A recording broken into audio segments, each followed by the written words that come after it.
Drop leaf table. Bought from a second-hand shop, top marred, a loose hinge, scuffed legs, oak once stained honey brown and lacquered to shine, a deep grain like old rivers that long ago carved their way into clay, how a path lays down in the woods, meandering and steady, sides down, the plank in the middle, a footbridge, though it crosses our hands and conversation where we meet, leafless under a new sky, offering fresh figs to each other. Open, it's oval, more the shape of a man-made lake than the moon that redefines its shape, full, crescent, waning, as if to make us pine to be different, while a lake's edge seeps into the earth quietly, but collects and gets deeper, where it's contained, moving from the center of itself.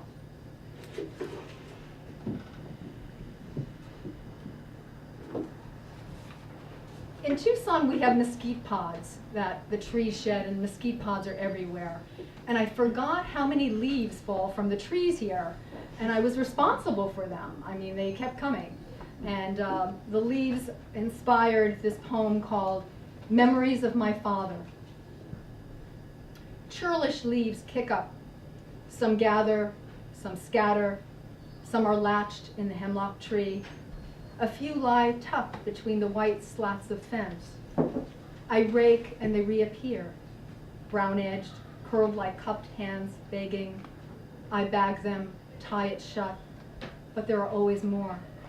They scrape, brittle scuttle across the steps, wind giving them a voice. I've begun a new project where I'm writing about animals.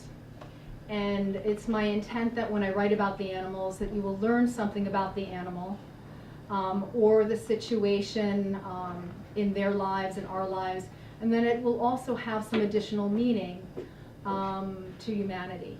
So I've got about 4 or 5 animal poems, and I'm going to read 2 from that grouping, and both are about dogs.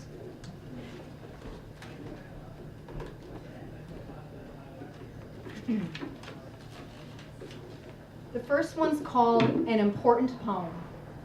And there's a quote by the photographer. The photographer's name is Tao Chi Kang, also known as Tao Young Fei, and he's the photographer mentioned in the poem. But his quote is, "I believe something should not be told but felt."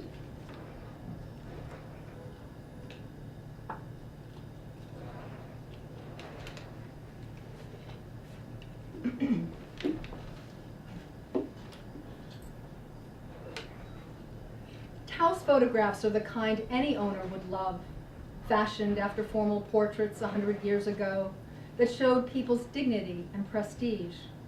He captures dogs' expressions and personality, their faces and bodies often angled to make them appear human. One is of a chocolate brown puppy with a smooth, lustrous coat posed on a platform draped with silk. The dog's ears are lifted slightly, as if listening to what is expected of him, the edges bent down in a V like the flap of an envelope.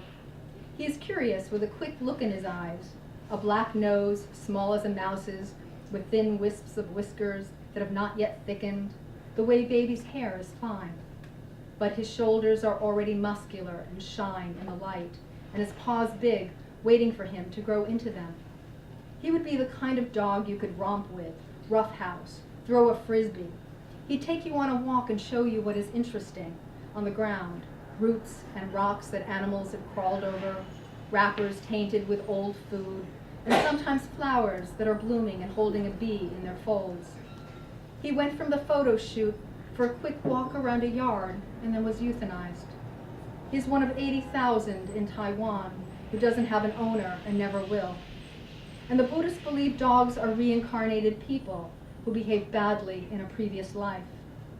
You see, I want this to be an important poem about how their souls are intertwined with ours. For it is we who cannot forgive ourselves.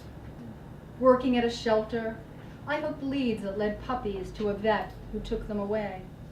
Now I hang posters, present with their eyes, play supermarket cans that beg for dimes, help create a slogan, find a friend for life. And when I bend to play with my dog on the floor or to kiss her head, it is a bow.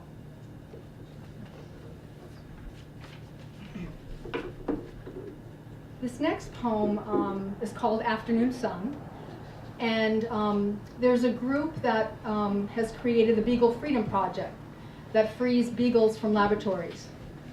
And when they free them, they'll line the crates up in a backyard and open the doors to the crates. And there's always a first beagle who comes out of the crate and a last beagle.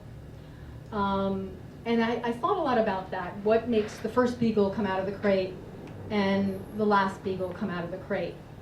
So this is a poem for the Beagle Freedom Project that freed the Denver Six from a laboratory on September 21st, 2013. And these are the two of the beagles.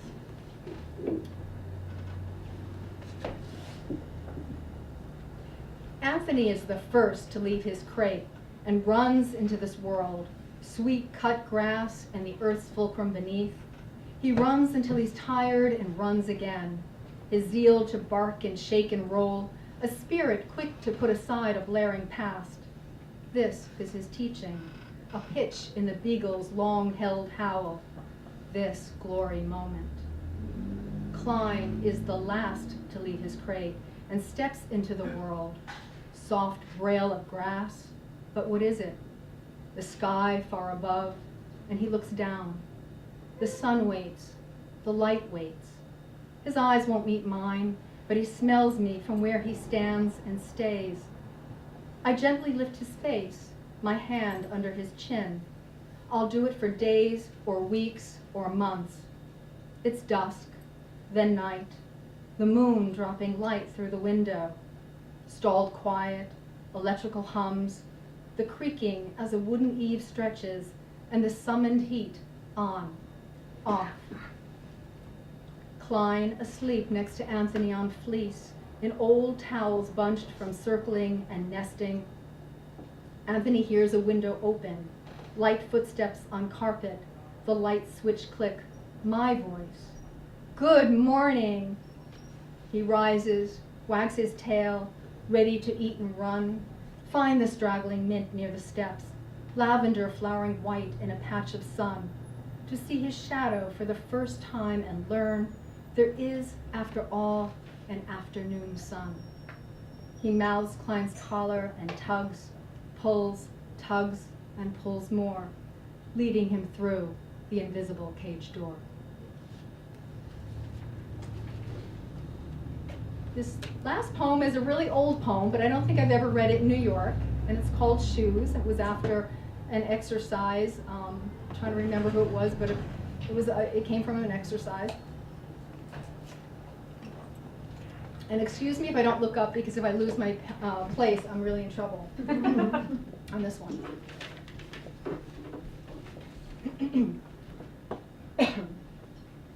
Shoes. How life starts with those first shoes, sponged white and saved in a clear box or bronzed on a platform. Little girls in calfskin, kidskin, patent leathers for making First Communion, shined with Vaseline, buckled down, the white and brown saddle shoes of Catholic schools, Buster Brown's stride rights, penny loafers with nickels slipped in, the tasseled, the tied, the wide wingtips of Wall Street, the King's blue suede shoes, snakeskin, man-made uppers and rubber soles, old shoes with holes and soles, can't seem to throw them away, Keds for baby boomer women seeing themselves in ads, affording designer shoes, expensive even on sale via Spiga shoes, Donald J. Kleiner shoes handmade in the mountains of Italy. Got to have the walking shoe, the airport shoe, the shoe to slip off during lovemaking, those red shoes and the squeaky shoes that say you're arriving, that say you're leaving. There are shoes that sell cars and shoes that say you're practical. There are the shoes of stories, delicate pumps filled with champagne, satin and lace covered fabric shoes dyed to match the dress, and glass slippers that disappear at midnight, ruby shoes that bring you home, shoes you don't take off, shoes to walk the dog in, jog in, new ones to break in, give you rhythm, and shoes that make you tall, tri-colored platform shoes looking good with tight jeans, shoes that go with fashion, and shoes that make you punk, Greenwich Village cafe boots imitating army issue, or the thick shoes of the oppressed in Russia. Shoes to polka as fast as you can, get a grip in. The Kinney shoes Dad tap danced in, that made us kids laugh again. Shoes Jean sang and danced in the rain in. River dance, the sound of a cast of shoes, rapping hard on the wooden floor, clapping for more, moving our feet, the sound of the one heartbeat. An uncle, a cop, walking the beat, marching feet in unison, never out of step beat, toe the line, stride in Florsheim's. Rubber-thonged happy feet, Dunhams covered in mud, closed-toed shoes to walk through puddles in, slingbacks you're not supposed to walk in puddles with, totes to keep the water out, lead boots people have drowned in, the only pair of new shoes he owned to bury my brother in. Worn thrift store shoes, markdowns, hand-me-downs, first pair of heels worn to church, feeling like a big girl though my feet ache shoes. White go-go boots, singing with Nancy, gonna walk all over you. The old woman who didn't really live in a shoe. Shoes that point, that have a steel toe, 5.5, my size. Grandpa's prize-fighting, dodging shoes. Don't have the right shoes. The shoes that match, don't match. Kids in India without shoes. Jellies for the beach, sand in shoes. Made in America billboard shoes that didn't last. Orthopedic shoes, extra wide with shoes. Old lady shoes and widow Red Cross shoes.